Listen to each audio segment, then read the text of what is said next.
Interupsi dibuka 1 menit pertama dan ditutup 1 menit terakhir. Waktu dimulai pada saat saudara berbicara. Argumentasi saya akan mulai dalam 3, 2, 1. Stephen Levitsky dari Harvard University mengungkapkan bahwa ketika turnamen ini meningkat untuk memastikan nanti kita bisa bersaing, demokrasi dalam esensi kompetisi utamanya. Ambang batas presiden dapat menjadi alat untuk otoritarianisme kompetitif dengan mengisikan oposisi populer secara legal. Assalamualaikum warahmatullahi wabarakatuh. Salam sejahtera bagi kita semua. Shalom. Om Swastiastu, Namo Buddhaya, salam kebajikan. Dewan juri yang terhormat, untuk ketiga kalinya kami dari tim kontra menyatakan penolakan penuh kami akan mosi pada pada saat ini. Berdasarkan survei yang dilakukan oleh Lembaga Survei Indonesia pada tahun 2020 menunjukkan bahwa 62,3% responden tidak mengetahui bahwa presidential threshold sama sekali tidak disebutkan secara eksplisit di dalam Undang-Undang Dasar 1945. Dewan juri angka ini berbicara lantang bahwa sebagian besar rakyat Indonesia tidak menyadari bahwa mereka untuk mendapatkan lebih banyak pilihan pemimpin telah dibatasi oleh sebuah aturan yang bahkan tidak memiliki akar di dalam konstitusi. Sebuah mekanisme yang dibuat tanpa pengetahuan dan persetujuan publik yang memadai tidak dapat diklaim sebagai instrumen stabilitas yang legitimate. Penghapusan presidential threshold melalui keputusan MK nomor 62/2022/2024 juga bukan sekedar keputusan hukum di atas kertas. Ini sejatinya adalah konfirmasi empiris bahwa selama bertahun-tahun sistem pemilu kita berjalan di atas fondasi yang inkonstitusional. Selama itu pula rakyat berpikir secara konstitusional tanpa pernah menyadarinya karena informasinya tidak pernah sampai secara menyeluruh. Dewan juri yang terhormat, tidak ada salah satu pun dalam pasal Undang-Undang Dasar 1945 yang secara eksplisit mengamanatkan adanya presidential threshold.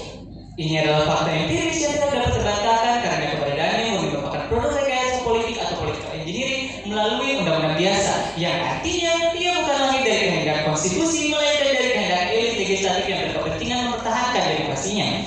Ada juga data resmi KPU yang menunjukkan bahwa pada pemilu 2019 hanya 9 dari 23 partai politik peserta pemilu yang memenuhi syarat presidential threshold. Artinya 14 partai yang mewakili jutaan suara rakyat sama sekali tidak dapat berpartisipasi dalam proses pencalonan presiden. Ini bukan angka yang kecil Dewan juri. Ini adalah pengecualian masif terhadap bagian besar dari keanekaragaman aspirasi politik rakyat Indonesia. Ketika rakyat merasakan bahwa adanya pemilu presiden hanya menjadi panggung bagi 2 atau 3 koalisi besar yang dibentuk atas kalkulasi elitis, bukan atas kehendak rakyat. Kepercayaan publik terhadap sistem demokrasi merosot dan pada akhirnya persepsi bahwa pemilu adalah permainan elit partai besar mendorong peningkatan angka golongan putih, sebuah manifestasi empiris dari keterasingan rakyat terhadap proses demokrasinya sendiri.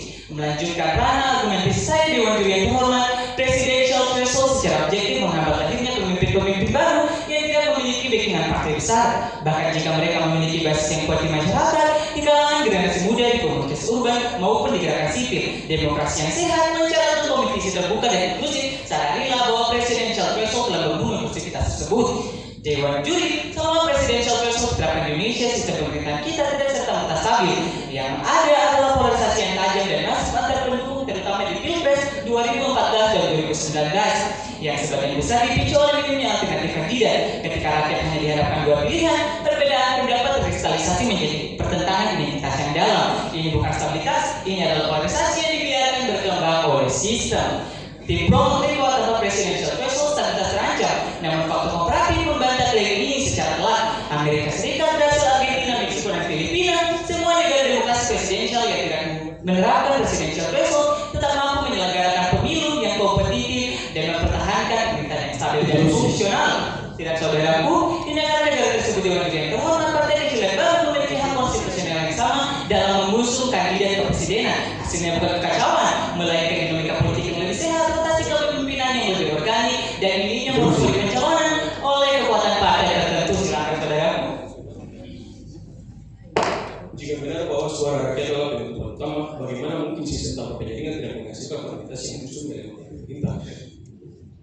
Dewan juri Indonesia memiliki pendudukan 220-an juta jiwa. Jadi makanya suara akan berbicara. Cepat jika apakah berbicara seperti bahwa terlalu banyak kandidat justru mencapai suara rakyat dan Interupsi selesai.